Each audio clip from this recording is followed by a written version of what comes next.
talented ka talaga. Lahat na lang kaya mong gawin, no? Akala namin magaling ka lang kumanta. Magaling ka pa rin pagsayaw. Dito ka, samahan mo kami sa gitna. Yan ang weakness ni Faith. Magaling din po ako maglaba, maghugas. Ay, Faith! Ang galing daw maglaba. Tamang-tama, marami pang hugasin dun sa ano. Hindi, teka lang, bilang magaling ka sa lahat ng bagay, magaling ka ba manghula at makiramdam? Yan. Magaling ako makiramdam sa mga tao. Ayan. At nararamdaman ko nga ngayon na parang may iba ka ding nararamdaman. Ano ba yun? Hindi ko alam kung parehas lang tayo ng nararamdaman, pero parang... Carl, wag mo akong ginaganyan, malapit na yung Valentine's. Eto na nga, ready ka na ba sa ulo ng mga balita? Ayan, meron tayong 3 tiktropa na may kanya-kanyang kwento. Okay. Ang kailangan mo lang gawin ay hulaan kung anong headline ang tumutukoy sa mga kwento nila. Silipin na natin ang mga headline. Narito na ang Ulo ng mga balita!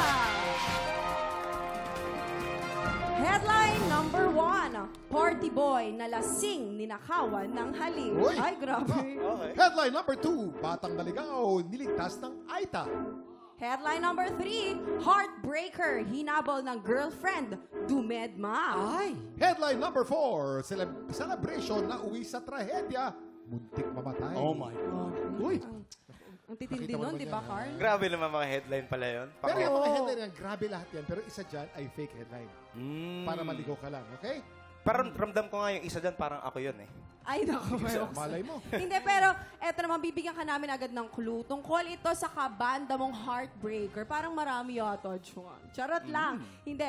Para magka-idea ka, ipapakita namin sa'yo yung moment na nakikipagbalikan sa kanya yung girl. Okay, papasukin na natin ang mga tiktropang kailangan mong i-match. Walang iba kundi ang iyong mga kabanda sa The Ones. Simulan natin sa inyong gitarista, si Japs.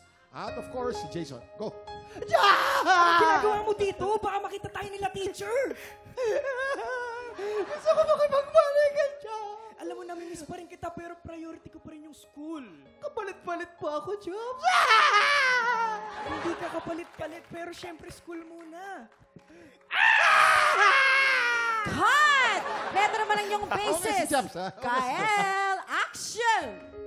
Ang pangit. Pangit. Kaila, ano ba? Kanina pa ako habol ng habol sa'yo. Pagod na ako. Ayoko na. Anong ayoko Tapusin na natin to. Hindi pa pwede. Tapusin na natin. Lol. Parang tinanggal yung tuta. Sorry. Cut! Isa pang gitarista, eksena na rin si RJ. RJ! Please naman, bumalik ka na sa akin. Nakaready na yung 1 million na cheque. Andun na yung coach house. Lahat kompleto na. it's not you, it's me. No, RJ, sige na, please. Paano mo? Panagutan mo yung baby natin. Yung baby natin, panagutan mo to. Alam Panagutan ko mo yung maalagaan baby mo siya ng natin. maayos. Alam ko maalagaan mo Hindi, siya. kaya natin. Please naman, please. Sorry, Donita, pero hindi talaga pwede. No, please. Cut! Palakpakan niyo naman sila mga tiktropa. Parang literal Magaling, nagpa-tumbling-tumbling, di ba? Oo, ganun talaga. Kuya, kapag talagang kinakailangan mong kuhanin yung ano, di ba? Hindi, Faith, pag ganyan kagwapo, tatamblingan mo talaga yan. Okay. Ngayon naman, Carl, sa tingin mo, sino yung totoong heartbreaker na hinabol ng girlfriend? Kung meron kang idea, ipwesto ipwesto mo na mo na sila. Sige, At pwede ka humingi ng tulong dun sa tatlong nandun. May ha? mamayan. May oo. mamayan, okay? pero ang alam ko, may dalawa lang akong teorya. Si Japs lang yan or si Kael. Eh, kabanda mo yan, kilala mo yan, di ba? Pero si Kael, sabi niya, yung ex niya na naghabol sa kanya, baliktad, parang siya ulit yung naghabol. So parang si Japs feeling ko yun. Pwede. Feeling ko lang So Japs dito ka sa ka ba? Heartbreaker na inahabol ng girlfriend. Dumedma. So siya yun. O yung dalawa. Si RJ naman at saka si Kael. Si Kael parang feeling ko ito mga party-party. Tingnan mo Hindi, naman. si RJ. Yung isa dyan, misleading headline, ha? Para lang ulitin natin. Okay? Si RJ Party Boy, ninakawan ng halik yan si RJ. Parang Parang siya. Ikaw yung nagnako ng halikan mo. O hindi Kasi Nagbayad ako. Nagbayad ako, hindi ako nagnakaw. Yun naman pala. Yes, yun ang importante. Parang feeling ko yun yung bluff, yung party boy na laseng na nakawan ng halik. Kasi May mga ganyan eh. parang ako yata yun. Mas kilala mo sila. Oo. Carl. Batang naligaw, niligtas ng Aitas. Baka ito, si RJ, feeling ko. Ay, oo. ng hiker to eh. Actually, parang ngayon, naliligaw siya ngayon. Eh, Oo. yung kita mo yung sapatos niya, pang hiking. Diba? Hindi Ay, pa diba? kaibigan. Sorry. Kasi may mga... At si Kael yung Si Kael naman, saan? celebration na uwi sa trahedya, muntik mamatay. Siya ba yung mahilig Ayan yun. mag-celebrate? Siya ba? Parang, Feeling ko siya. parang tipo nga niya yung gano'n, no? Yung mahilig Party. sa celebration, no? Nasa buhok po yan talaga. Nasa talaga. Sure ka na ba dyan? Carl, alamin na natin kung may na-match ka ba? Anong sabi ng balita? Oh! Perfect! Perfect! Dito na tayo. Siyempre, simulan natin kay Jobs. Heartbreaker na hinabol ng girlfriend Dumedma. Grabe. Alam mo, masasabi ko, banda talaga kayo. Magkakakilala kayo talaga eh. O, Japs, ano yung story mo? Ang story po nun, yung huling day po na magkasama kami, hinatid ko sa kanila. So, Uy. nasa jeep kami noon. Tapos, nung pagbaba namin sa jeep, doon ko siya tinext.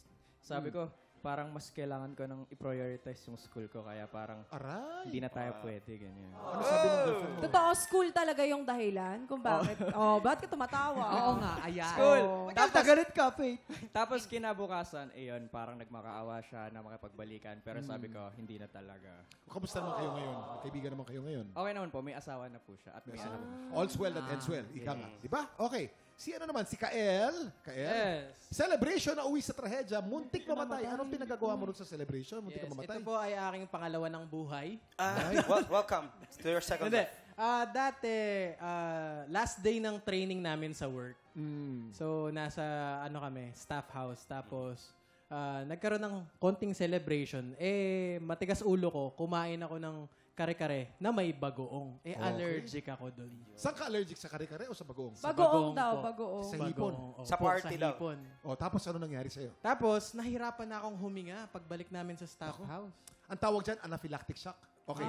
Tapos ano nangyari? Pwede kang mamatay dyan. Kaya nga po Ang naging remedyo na lang, kumain ako ng isang kutsarang asukal. Oo. Yun. Tapos, nakatulugan ko na lang. Naku, Nagising ka. Nagising naman siya. Nagising Yun ang importante. ang ganda ng tanong mo. Oh, nagising hindi, pero Kael, anong take away mo dito sa nangyari sa'yo? Kasi syempre, kailangan maging maingat tayo. Masarap ang bawal, pero kapag bawal, nakamamatay. hindi talaga pwede. Uy, pero lilinawin lamang natin sa mga nanonood po, lalo yung mga bata, ang asukal po, yan po ay hindi tunay na remedyo. Tama. Pag ikaw ay nagkaroon ng allergy na ganyan, kinakailangan itakbo sa ospital. Tama. Anaphylactic shock yan eh. Yes. Ano ka lang, mapalad ka lamang at Palad. lumipas.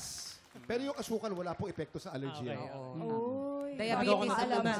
Oo, thank you so much, Kael. Ngayon naman you kay po, si RJ RJ. tayo. Ito, Ano ba? batang naligtas. RJ, Ay, naligaw, ang niligtas ng pogi-pogi Aita. mo. Ang pogi-pogi ni RJ Tama ka talaga. dyan. Salamat po, Kuya salamat. Ki. Alam mo, pag nakilala mo yung anak ni Donita Rose na nasa Amerika, si Eric, kamukha niya. Ay, Yung anak namin, tama. Oo, anak niyo. Anak ko. Oy, oy. Anak ko. Hello, ma. RJ, ano naman ang storya mo? Batang naligaw, niligtas ng Aita. Paano So, ka ang naligaw? storya po nito, ako ay kinder nung time na yon. And then, nainip po ako sa sundo ko. Sa school, bawal kang lumabas nang walang sundo. Okay. So, nainip po ako, tinry kong lumabas ng school, tapos tinry ko pong umuwi mag-isa. Tapos, Saan ka ba nakatira sa Subic? sa Bulacan. O sa Bulacan, okay? Tapos, naligaw po ako. Mm. And then, may mga na-meet po akong friends na Aitas. And then, dinescribe ko po sa kanila ano itsura nung lugar namin. And then, hinatid po nila ako doon. Ang bait naman ng mga Aita. Galing. Pero sure ka ba, hindi ka naman nagkakating ng mga Kinder!